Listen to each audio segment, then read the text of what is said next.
Good morning students. तो differential calculus में आपका जो नेक्स्ट चैप्टर है, पहले हमने जर्नल थ्योरम्स किया था, तो नेक्स्ट है आपका concavity and convexity. Concavity and convexity, तो जैसे आपने इंक्रीजिंग डिक्रीजिंग फंक्शंस किया है कि function f x is increasing function if F dash x is greater than zero, ऐसे बोलते थे, है ना। And function f x is decreasing if F dash x is less than zero. तो इसी तरह आपके पास यहाँ कनकेविटी एंड कन्वेक्सिटी की डेफिनेशन क्या है। ये function f x is said to be concave upwards, एक अपवर्ड्स होगा एक डाउनवर्ड्स होगा, ठीक है। तो function f x is said to be concave upwards. Concave upwards is same thing as convex downwards, ठीक है ना। तो if f double dash x is greater than zero, double derivative निकालेंगे। If double derivative is greater than 0, then this is called concave upwards. upwards के लिए जैसे increasing के लिए f dash x greater than 0 था, तो concave upwards if f double dash x is greater than 0. Similarly a function fx, a function लिखना था यहाँ, तो a function fx is said to be concave downwards. तो concave downwards is same thing as convex upwards if f double dash x is less than zero. हमने ये याद, हम ना ज़्यादा यूज़ करते हैं कनकेव अपवर्ड्स कनकेव डाउनवर्ड्स, तो कन्वेक्स वर्डिंग कम यूज़ की जाती है, पर आपको पता होना चाहिए, तो ईजी है ना डेफिनेशन।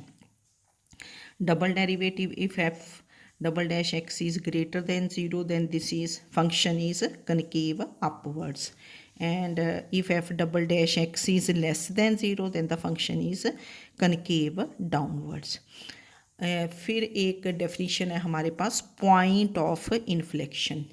जैसे आप जब मैक्सिमा मिनिमा करते थे तो पॉइंट्स ऑफ क्रिटिकल पॉइंट्स निकालते थे। क्रिटिकल पॉइंट्स होते हैं कि where the curve changes from increasing to decreasing और डिक्रीजिंग टू इंक्रीजिंग, वो क्रिटिकल पॉइंट्स आप निकालते थे कि we put f dash x equal to zero अगर किया है तो वहाँ से एक्स की वैल्यूज़ आ जाती हैं, तो वो क्रिटिकल पॉइंट्स होते हैं कि जहाँ कर्व चेंज करता था इंक्रीजिंग टू डिक्रीजिंग या डिक्रीजिंग टू इंक्रीजिंग।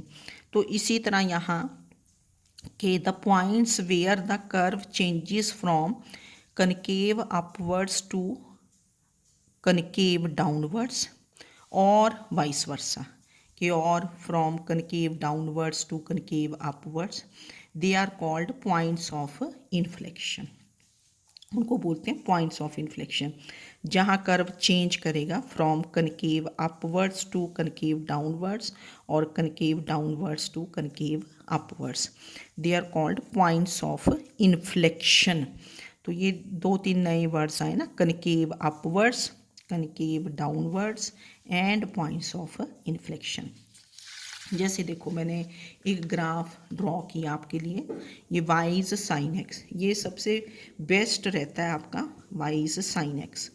तो अगर आप यहाँ से देखें, ये हुआ ना फर्स्ट क्वाड्रेंट, ये सेकंड थर्ड फोर्थ, तो ये ऐसे 0 टू पाई बाय 2 इंक्रीजिंग, ये इंक्रीज़ की ना वैल्यूज़, इंक्रीज़ ग्राफ से ही पता चल जाता है। Pi by 2 to pi decreasing, यहाँ तक 3 पाई बाय 2 तक डिक्रीजिंग, फिर इंक्रीजिंग हो गया 270 टू 360।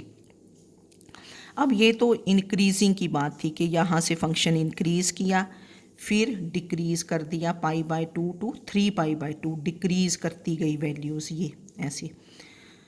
तो ये चेंज कहाँ किया increasing to decreasing, pi by 2 पे, तो इस पॉइंट को क्रिटिकल पॉइंट बोलते थे वहाँ।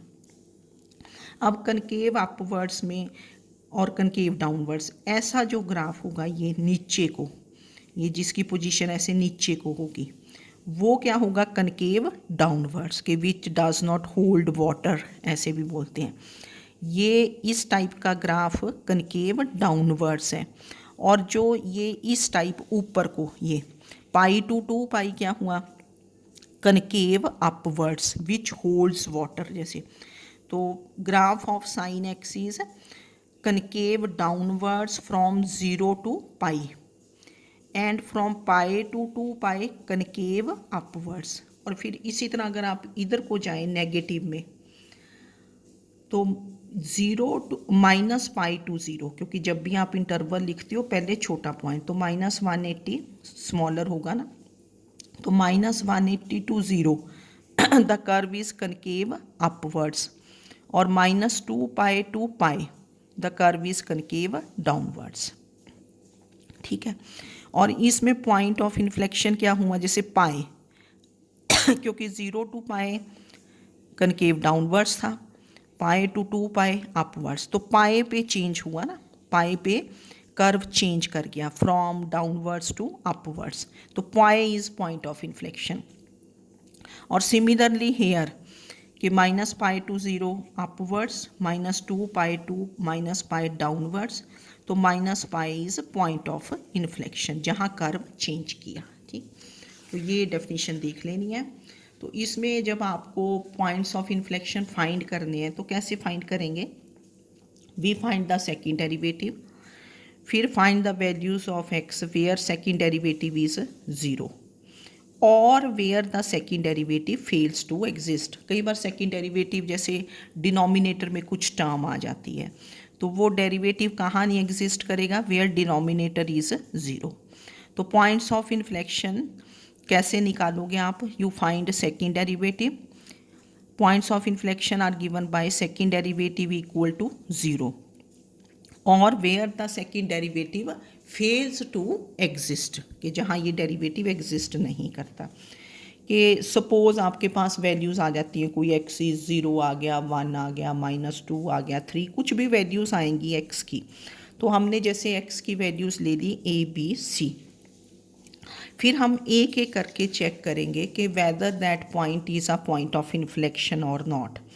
तो x is a will be a point of inflection if third derivative निकालते हैं, third derivative at x is a is not equal to 0, third derivative उस पॉइंट पे नॉट इक्वल टू 0 होना चाहिए, कि थर्ड डेरिवेटिव क्वेश्चंस में आपको पता चल जाएगा। और कई बार थर्ड डेरिवेटिव टफ होता है निकालना कुछ क्वेश्चंस में। फिर हम देखते हैं कि second derivative changes sign at x is a, तो x is a will be a point of inflection if third derivative at that point is not equal to 0 और where the second derivative changes sign. तो ये definitions देख लेनी है, जब questions करेंगे तो आपको इजी लगेगा। ठीक है, एक पार्ट की पॉसिबिलिटी होती है, 6-7 नंबर का पार्ट आ जाता है, शॉर्ट आंसर्स में पूछ लिए जाते हैं, तो कनकेविटी एंड कन्वेक्सिटी। ठीक है।